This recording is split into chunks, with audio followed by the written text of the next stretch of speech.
You have a good question. Your question hurts me a lot.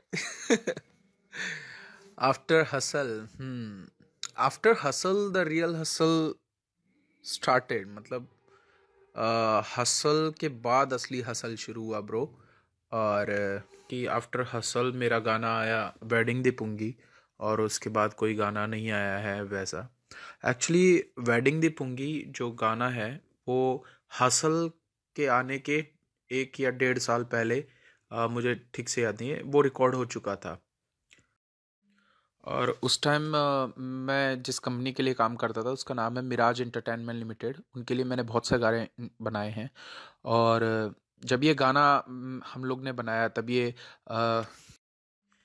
गाना हमने बनाया है रोहन एंड रोहन के साथ में। Rohan and Rohan music director हैं इस गाने में, जिन्होंने संजू मूवी के लिए और भी बहुत सारी, माधुरी दीक्षित की बकेट लिस्ट और बड़ी बड़ी फिल्मों के लिए उन्होंने अपना म्यूज़िक दिया है। उन्होंने मेरे इस गाने के लिए भी म्यूज़िक दिया है। और नक्काश अजीज़ जो कि बहुत फेमस सिंगर हैं, उन्होंने मेरे इस गाने के लिए अपने वोकल्स दिए हैं। तो ये गाना हमने तब बनाया था। और सलमान यूसुफ खान ने इसको वीडियो डायरेक्ट किया और नासिक में हम लोग ने इसको शूट किया। और काफ़ी मज़ा आया था ये गाना हमको शूट करने में। पर ये तब से हमारे पास रखा था, लाइक 7 8 9 महीने हो गए थे इस चीज़ को, 10 महीने हुए थे आई थिंक, क्योंकि लास्ट जनवरी में हम लोग इस गाने को कंप्लीट कर लिया था। और फिर उसके बाद में MTV हसल आया, और फिर जब मैं शो से बाहर आया तब हमने सबसे पहले अपना ये गाना रिलीज़ किया। सो उसके बाद ये गाने क्यों नहीं आए, तो ये एक क्वेश्चन है आपका इसी के अंदर। तो चीज़ें बदलती हैं ब्रो, और कई बार ऐसा होता है कि जैसा हम सोचते हैं चीज़ें वैसी होती नहीं हैं, और काफ़ी हद तक चीज़ें बदल जाती हैं। So when I was on stage एक दिन हसल पे मेरे पास कॉल आता है और मुझे पता लगता है कि मेरे पापा को किडनी फेलियर हुआ है।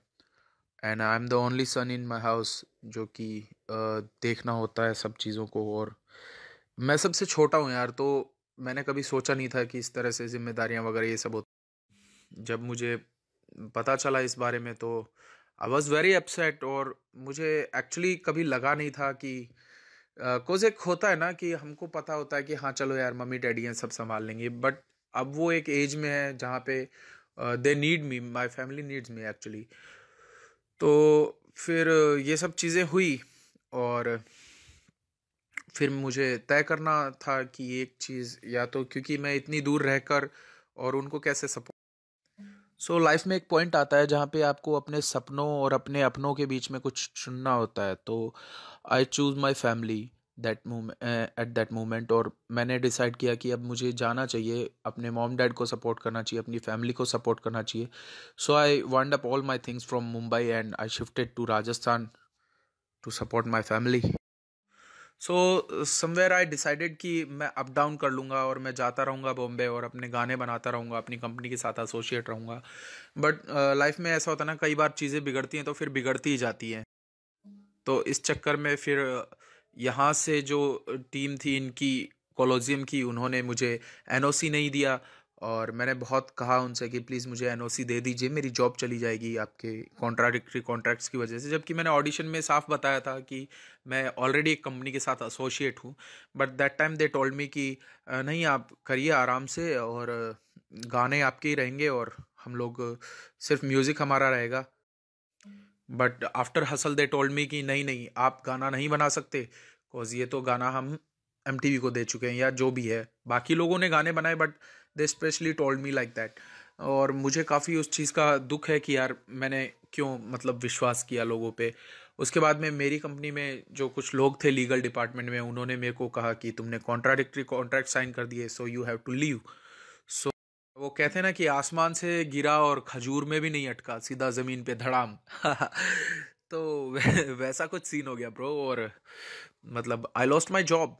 सो तो बहुत सारी चीज़ें अच्छी होने वाली थी हसल के बाद में। मेरे पास कंपनी से एक बड़ा बजट था, मुझे बहुत सारे कमर्शियल गाने बनाने के लिए कहा गया और मैं बनाने भी वाला था। बट चीज़ें वैसी हुई नहीं, और कॉन्ट्राडिक्टरी कॉन्ट्रैक्ट्स की इस चक्कर में मैं फंसा। और वो कहते हैं ना आसमान से गिरा खजूर में अटका, बट मैं तो खजूर में भी नहीं अटका, मैं तो सीधा गिरा धड़ाम।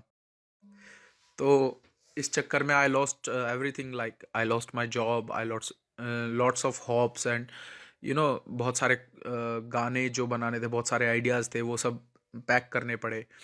And that time I was like कि ये क्या हो गया है अचानक से, और ये सब इतने जल्दी-जल्दी हो रहा था ना कि सँभालने का मौका ही नहीं मिल रहा था कि करूँ क्या अभी मैं? 'कॉज़ मेरे पास जो सबसे बड़ी मेरी बैक सपोर्ट थी, वो मेरी कंपनी थी। Now they are treating me like they don't know me, who am आई?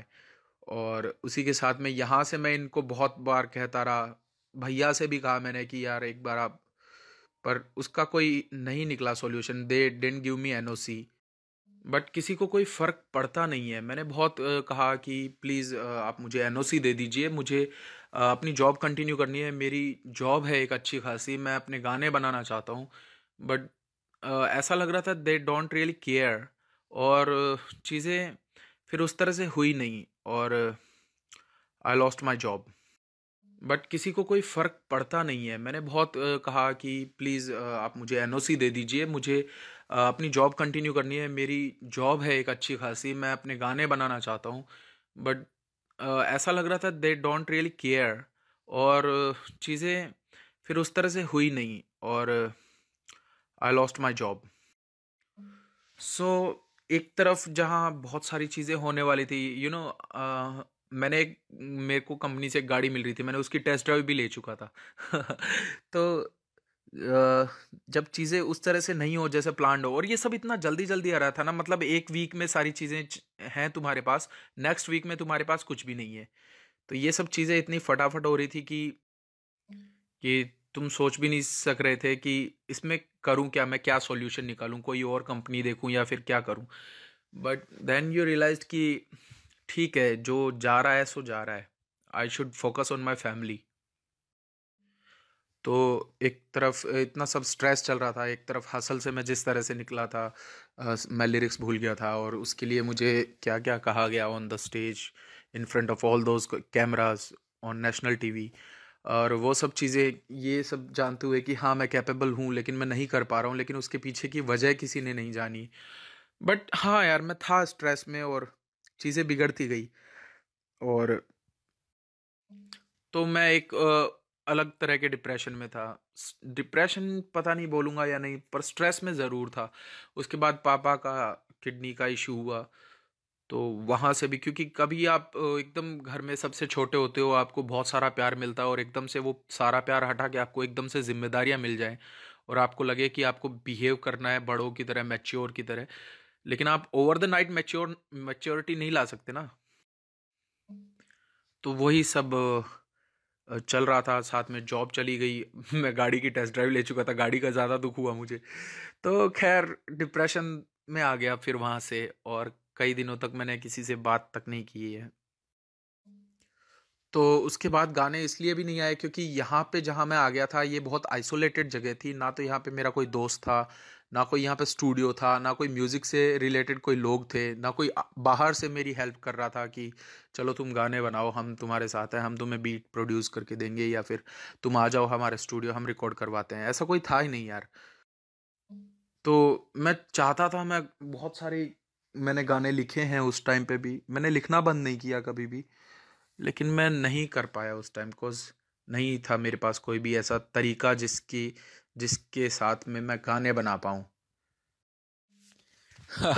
आपके पहले सवाल का जवाब ही इतना लंबा हो गया, आपके नेक्स्ट क्वेश्चंस का तो पता नहीं, आज की रात ही निकल जाएगी सारे जवाब देते देते।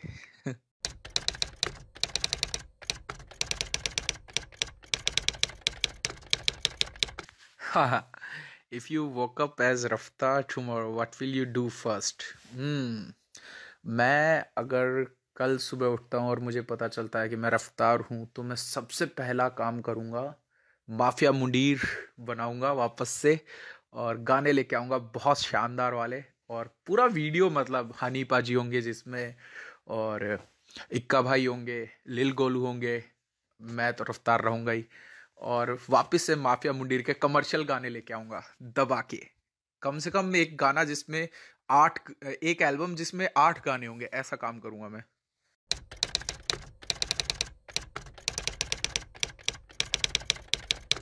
अगर मैं रैपर नहीं होता तो मैं क्या होता था यार, मैं बाइक रेसर होता। मैं ना जब कॉलेज में था, इंजीनियरिंग कॉलेज में उदयपुर में, तब हम लोग को पैसे मिलते थे घर से, और वो पैसे 15-16 तारीख तक ख़त्म हो जाते थे, ट्यूशन फीस वगैरह ये सब के लिए पैसे मिलते थे। लेकिन वो पैसे 15-16 तारीख तक खर्च हो जाते थे। उसके बाद हम लोग ना रेस करते थे, बैट पे रेस करते थे, और माउंट आबू हाईवे पे, और हम लोग स्टंट करते थे, बाइक स्टंट करते थे। और तो मुझे बड़ा मज़ा आता है बाइक चलाने में, और मैं रेस करता था।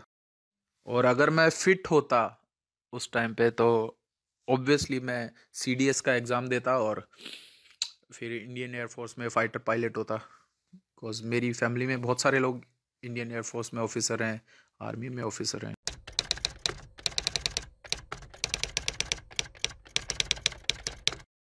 तकदीर से मिला हुआ भाई।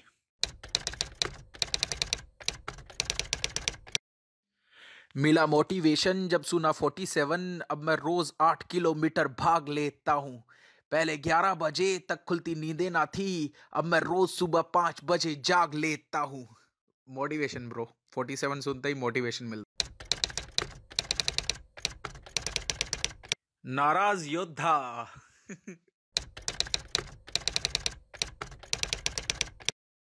ये कौन है भाई?